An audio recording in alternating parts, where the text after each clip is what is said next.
So welcome back to DC's Silver Age Storytime, and today we have Superman 133, published in November 1959, with story by Otto Binder and art by Plastino. Do you believe that the number 7 is lucky, and that number 77 would be twice as lucky? Well, by a twist of fate, so it proves for Clark Kent. One day, when he dons the uniform of a policeman for a while and for all of his superpowers, the cop of steel still needs the super luck of badge 77.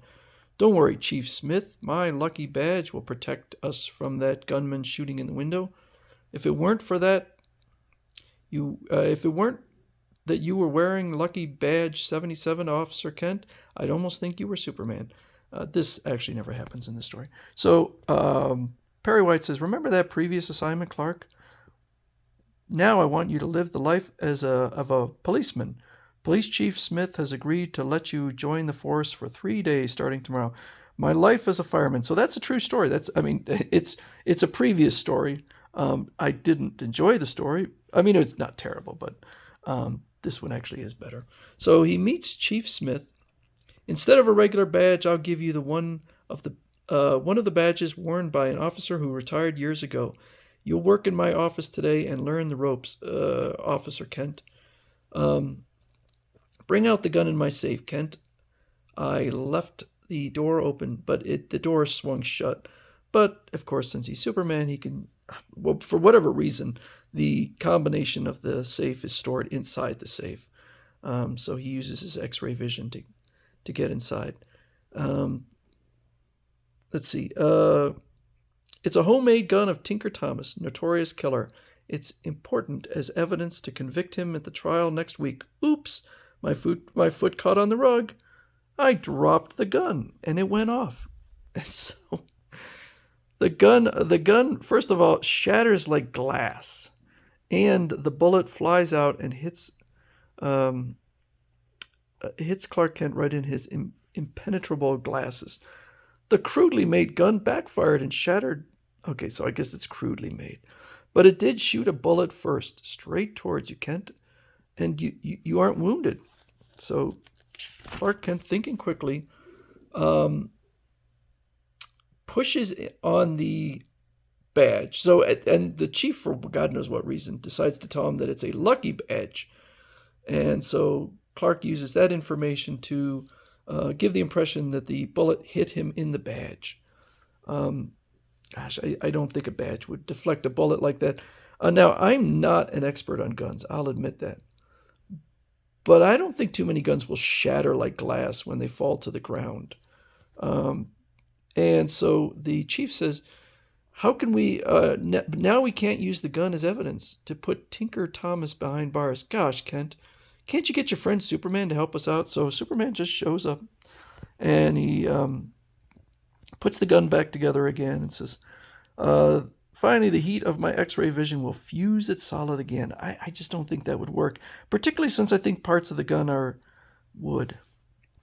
But it does work.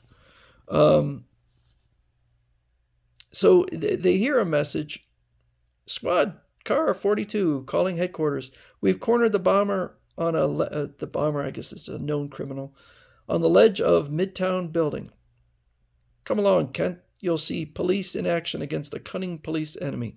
So this villain has a comic bomb that he's going to toss. And Clark Kent says, well, he's looking for a volunteer to take care of this guy. And Clark Kent, who is not a cop, says, me, sir.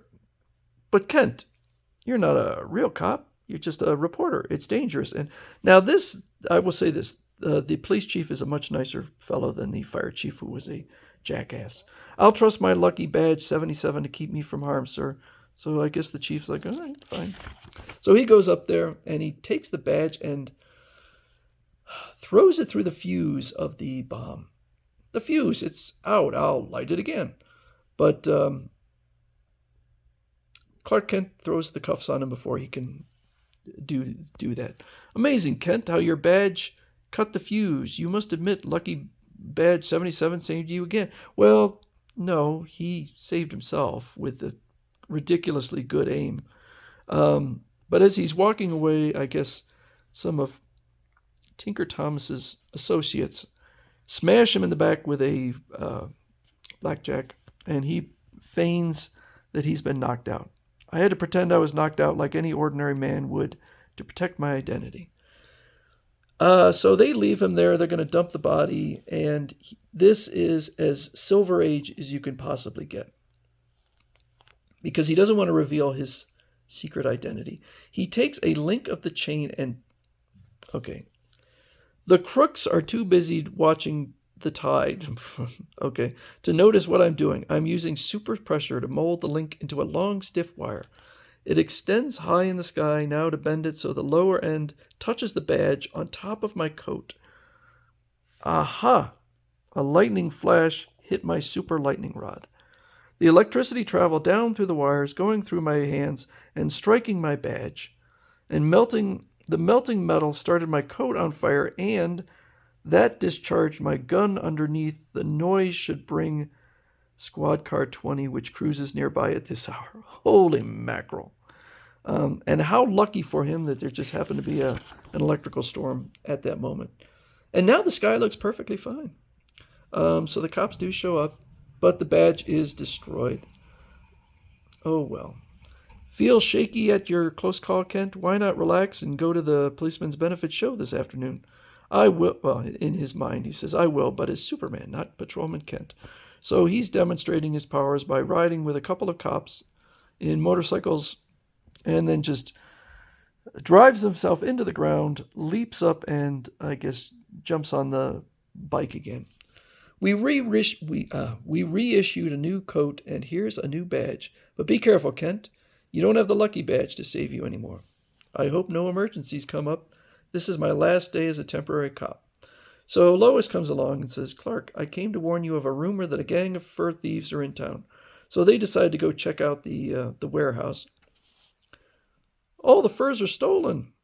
Silly. It's just like a man not to know that furs are kept in cold storage during the summer. Let's check the vault. So they check the vault. All the coats are there, but they lock themselves in. Oops. So Clark decides to fire his gun at the glass, but forgot that they put blanks in since he's not a real cop. Although they have sent him on dangerous assignments.